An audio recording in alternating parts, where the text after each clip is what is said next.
they were no longer alone. A new class of creatures was evolving independently alongside them that would take flight to new heights. Convergent evolution is a phenomenon where organisms from two different ancestries evolve similar characteristics in response to similar environmental pressures. And the evolution of flight is an excellent example of convergent evolution. Birds and pterosaurs both evolve similar body plans in response to the need to fly more efficiently. From pigeon to peacock, eagle to sparrow, today there are over 10,000 species of birds on the planet, twice as many as mammals. Exactly when they evolved and how they adapted flight is a 230-million-year-old detective story. But if you know where to look, there are telltale clues. Hey, how's it going? Ironically, the answer to how birds took to the air may lie on the ground. Large flightless birds like emus help trace the origin of avian flight because it is believed that birds evolved not from winged pterosaurs, but ground-dwelling dinosaurs. This animal, the emu, is one of the closest things left on Earth that might be able to tell us what non-avian dinosaurs really looked and acted like. For instance, look at the feet of an emu. You see scales on the feet like a reptile, and also 3 weight-bearing toes like a non-avian theropod dinosaur.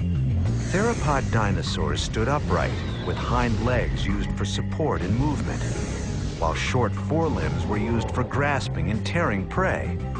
The most famous was the fearsome T-Rex. If we were to look at the foot of a T-Rex and put a T-Rex foot next to the foot of this emu, you'd see many, many similarities and only a few differences.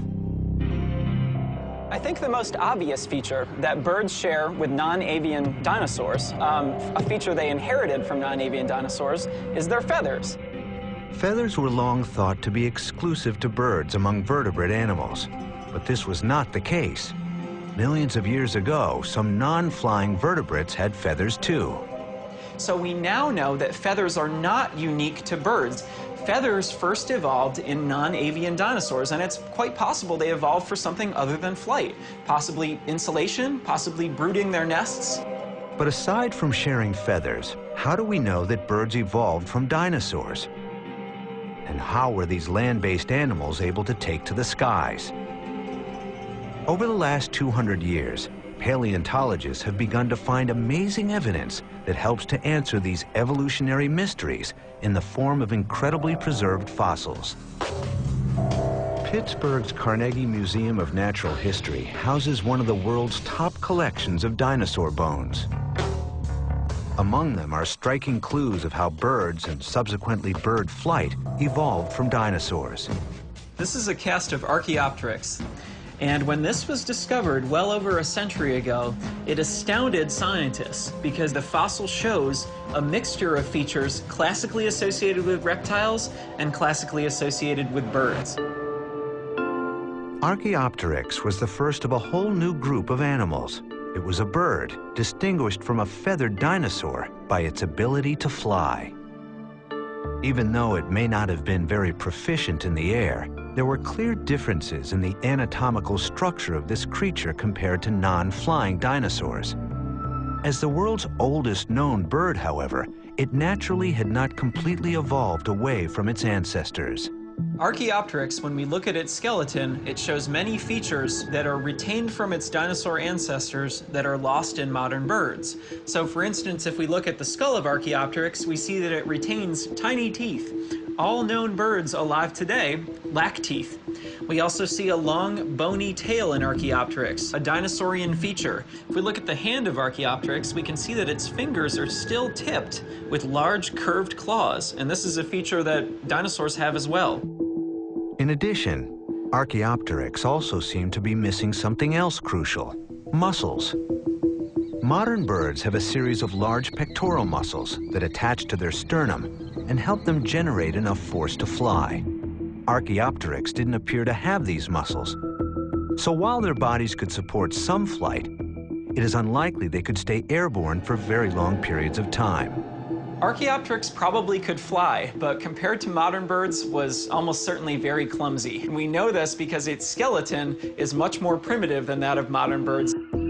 So how did modern birds evolve to become more efficient flyers? What was the next evolutionary step after Archaeopteryx? In 2004, on a dig in northwestern China, Lamanna and his colleagues came across another fossilized piece to the puzzle.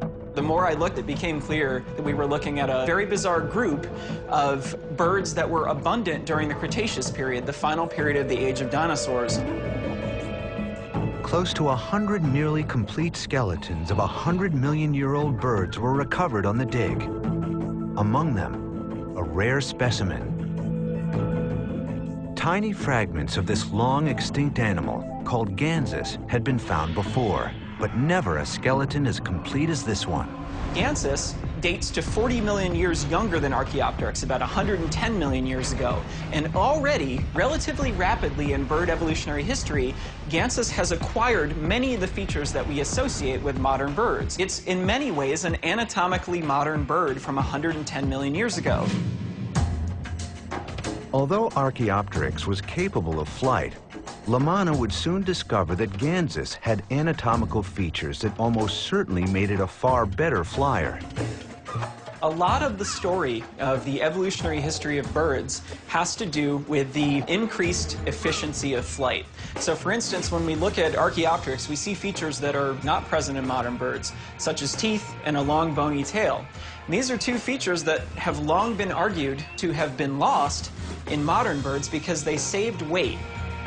Loss of teeth, a shorter tail, and other distinguishing features appears to make Gansus an intermediate animal between the largely dinosaurian Archaeopteryx on one side and modern birds on the other. But did the fossil have the pectoral muscles that could help it get airborne more easily than Archaeopteryx? Trouble was, although the Gansus fossil was complete, it was also badly flattened, making it nearly impossible to see the certain anatomical features of this new species. Would critical questions to this mystery go unanswered? Fortunately, Lamanna is able to turn to a team of paleosculptors and artists at the Carnegie Museum of Natural History to try and recreate the image of this ancient bird. Working like crime scene investigators, the team is able to methodically reconstruct the crushed bones and create a picture of what Gansus would have looked like. As Lamanna had hoped, Gansus appeared to have a body capable of supporting large, strong wings. The presence of a bony sternum on Gansus means that this creature would have most likely had larger pectoral muscles, compared to the relatively puny ones seen on Archaeopteryx. Today, all flying birds have large muscles, similar to those found in Gansus. This provides them with the strength needed to flap their wings and get airborne. Could Gansus have been the evolutionary step to allowing birds to become more proficient flyers? This guy would have had pretty big pecs, you know, been able to flap his arms with quite a bit of force and probably was a pretty good flyer. The large breastbone that strong flight muscles could attach to is clearly seen in Gansus, as well as fused wrist and hand bones, a short bony tail, and fused ankle and foot bones, also traits in most modern birds. All these features transform these early flyers from a reptile that could get airborne to a radical new lineage that would spend the majority of its time in the air. Gansus was probably an excellent flyer, probably as good a flyer as are many types of modern birds. Birds are one of the most successful groups of vertebrates, but in order to survive in a new environment, major anatomical changes had to be made. What was useful on the ground would hold them back in the sky. When birds gained the ability to fly from dinosaurs, it came with some costs. They had to lose a few things. The most obvious of which is probably that they don't have any more hands. All the bones of the fingers are now incorporated in the wing, and there are feathers attached to them, so they can no longer manipulate anything with their hands or defend themselves on the ground. Regardless of this cost, however, the fossil record clearly shows that the evolutionary transition from dinosaurs to birds was a great triumph, and over time, birds radiate far and wide. These These groups that evolved the ability to fly and diversified into hundreds or thousands of species have gone on to fill many different niches in the environment. Incredible fossils like Archaeopteryx and Ganzis help us to understand what anatomical features define a bird and when they evolved. But what were the environmental factors that send birds into the air? When we're trying to examine the origin of flight, of bird flight, we need to answer a couple of questions, and perhaps the biggest one is, what were the selective forces driving birds into the air? What was happening down on the ground that turned two-footed feathered dinosaurs into masters of the skies? Through the fossil record, we know that birds that were capable of flight evolved from dinosaurs over 140 million years ago. But the biggest mystery of all still remains. What forces would have driven land-based creatures to take to the skies? When somebody asks what was the behavior of a fossil, of course, we're reaching in to an area of speculation, to say the least. How do we explain each of the transitional stages from the bird's dinosaur history to today? Ken Dial, professor of biology at the University of Montana, thinks the answer of how flight first evolved lies not in the bones of long-dead animals, but in the behavioral patterns of those that are living.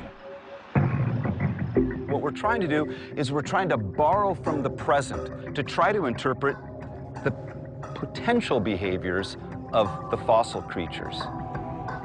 Dial and his colleague Brandon Jackson run an avian flight research center in the foothills of Montana. Their work focuses on uncovering the origins of bird flight. Why do birds need to fly? Why do they want to fly? Dial believes that birds evolved the power to fly slowly. Over time, environmental pressures like escaping predators pushed them towards the sky, and various physical adaptations allowed them to get there. If this is true, claims Dial, many birds may still be hardwired with the behavior of their land-dwelling ancestors inside. In other words, if given the choice between using their wings or their feet, birds will choose to remain on the ground.